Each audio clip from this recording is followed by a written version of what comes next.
तो कोरोना का संक्रमण जैसे जैसे बढ़ रहा है, कोरोना संक्रमण को लेकर लोगों का डर खत्म होता जा रहा है और यही वजह है कि हिसार जिले में कोरोना संक्रमित मरीजों की कुल संख्या भले ही 8,199 के पार पहुंच गई हो, लेकिन लोगों में कोरोना का जरा भी डर नहीं बचा।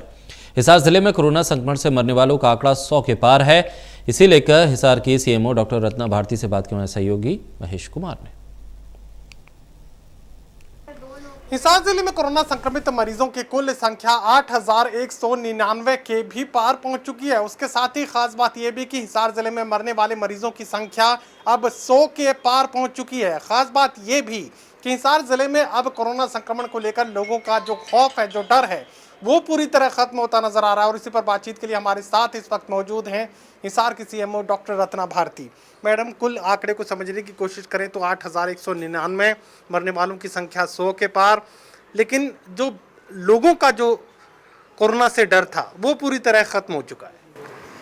इसमें कोई शक नहीं है। हम लोग इतनी कोशिशें कर रहे हैं। अभी हमारी परसों ही मीटिंग हुई है 16 तारीख को सब SPs and police department deputy commissioner ma'am की चेयरमैनशिप में, और उसमें निगम कमिश्नर और सब ने ये डिसाइड करा है कि अब एक कैंपेन चला दिया जाए और जहाँ पर जैसे एक मुहिम होती है, एक लोकल एरिया को एक ही को इन्वॉल्व करके और सारे चालान काटे जाएं, क्योंकि चालान नहीं कटेंगे तो लोगों को समझ ही नहीं आ रहा बिना पनिशमेंट के कि मास्क की अहमियत क्या है। जिनके घर में पॉजिटिव आ रहे हैं वो कुछ डरे हुए हैं क्योंकि वो उस मेंटल ट्रॉमा से निकले हुए हैं, लेकिन और सब ये सोचते हैं कि रिकवरी रेट अच्छा है। जैसे 8199 में से 7091 ठीक भी हो गए हैं, तो उन्हें ये लगता है कि जब हमारा करीब करीब 87% हमारा रिकवरी रेट है तो उसको लेके वो समझ रहे हैं कि कुछ नहीं होता। इस कुछ नहीं होता में सभी परिवार बाहर निकलते हैं घर से, पार्क में घूम रहे हैं। अब जैसे स्कूल्स और कोचिंग सेंटर और सभी हमें जैसे लग रहा है कि खुलते खुलते अब सब ओपन हो गया। अब लोगों में खौफ इसलिए नहीं रह गया कि रिकवरी रेट अच्छा है, लेकिन उन्हें ये हम अब त्योहारों का दिन आ गया, ये 1 महीना 1.5 महीना इतने त्यौहार आने, दुकानदार चाहेगा कि क्लाइंट आए और लेकिन वहाँ डिस्टेंस, सोशल डिस्टेंस मेंटेन करना बहुत मुश्किल है दुकानदार में और क्लाइंट में। इसलिए हमारी ये मुहिम रहेगी कि मास्क पहनना बहुत इम्पॉर्टेंट है। अगर मास्क पहन लेंगे तो बिल्कुल ही लेवल ट्रांसमिशन का डाउन हो जाएगा। मास्क की अहमियत लोग नहीं समझ रहे हैं और ओपनली घूम रहे हैं। जिले में कोरोना संक्रमण से मरने वाले मरीजों की संख्या भी 100 तक पहुंच चुकी है। ऐसे में मरने वालों की जो ये आंकड़ा है, संख्या, ये कितना खतरा पैदा कर? ये खतरा इसीलिए है कि लोग टेस्ट नहीं कराते। घर में छोटे मोटे खांसी जुकाम को कुछ भी नहीं समझ रहे। अगर टेस्ट टाइम से करा लें, ऑब्जर्वेशन में आ जाएं, अगर दाखिल करने की हालत है तो दाखिल हो जाएं, इलाज टाइम से शुरू हो जाए, तो वो वाला फेज़ जो ये मोर्टेलिटी का है, डेथ का है, वो कम हो सकता है।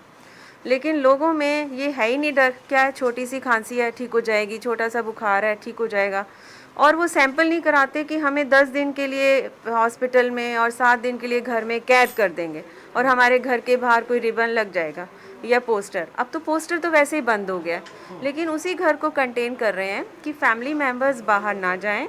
अगर वो पॉजिटिव आ सकते हैं 5-7 दिन में तो वो वहीं सीमित रहें, और हम इसलिए उसको जोन को कंटेन करते हैं कि वो भी बाहर ना जाए जो पॉजिटिव केस है। ये पॉजिटिव केसेस को भी कंट्रोल करना इतना मुश्किल हो रहा है। ये भी सामने पार्क में घूम रहे हैं, खुद ही अपना सामान लेने जा रहे हैं, इनको बिल्कुल डर नहीं है कि हम कितना स्प्रेड कर रहे हैं। इसी चीज़ को रोकने के लिए अब पूरी मुहिम हमने फैसला किया है हिसार डिस्ट्रिक्ट ने कि मास्क पर मैक्सिमली चालान करेंगे। मास्क नहीं पहनेंगे तो पूरा चालान है, और अगर नहीं उनकी जेब में पैसे हैं तो उन्हें हम बिठा लेंगे, पुलिस कस्टडी, पुलिस में रख लेगी उनको, यही फैसला हुआ है। और जब उनकी फैमिली आके पेमेंट दे देगी चालान का, अपने मेंबर को ले जाएगी। मेडिकल सुविधाओं को भी क्या बढ़ाने की जरूरत इस वक्त पड़ रही है? मेडिकल सुविधाएं हमारी बराबर चल रही हैं, ऐसा कुछ नहीं है, कमी किसी चीज़ की नहीं है। सभी सर्विसेज, सभी ओपीडी, सभी सर्जरीज, सभी कुछ चल रहा है। होम आइसोलेशन में भी हमारी पहले 3, 5, 7 और 9वें दिन हमारी टीम्स जा रही हैं। ऑक्सीजन लेवल देखना, मेडिसिन पूछना, हालचाल पूछना, कोई कंप्लेंट तो नहीं है। हमारे टोल फ्री नंबर्स हर होम आइसोलेटेड को दे दिए जाते हैं, हर सीसीसी में लगे हुए हैं, राउंड दी क्लॉक उनको सर्विसेज दी जा रही हैं। और अगर कोई ऐसी कंप्लेंट पेशेंट करते हैं, इवन डायरेक्टली हमारे पास भी आ जाते हैं। गवर्नमेंट ऑफ इंडिया के 1075 से मेरा फ़ोन भी बजता ही रहता है, कहीं से भी वो पहुंच कर लेते हैं और हम उन्हें तुरंत उनको जो भी प्रॉब्लम है उसे सॉल्व करने की कोशिश करते हैं। स्वास्थ्य विभाग साथ ही बात कर रहा है कि मास्क की अहमियत को समझने की जरूरत पड़ेगी। कोरोना काल में जिस तरीके से लोग बेखौफ घूम रहे हैं, कोरोना संक्रमण के बावजूद लोग सड़कों पर घूमते नजर आ रहे हैं, ये सबसे बड़ा खतरा स्वास्थ्य विभाग जाहिर कर रहा है। उसके साथ ही पुलिस की जिम्मेदारी अब बढ़ाई जा रही है। मास्क नहीं पहनने वालों के चालान सख्ती से किए जाएंगे और त्योहारी मौसम में लोग एहतियात बरतते रहेंगे, बेहद जरूरी है। सहयोगी कमल के साथ महेश कुमार, टोटल न्यूज़, हिसार।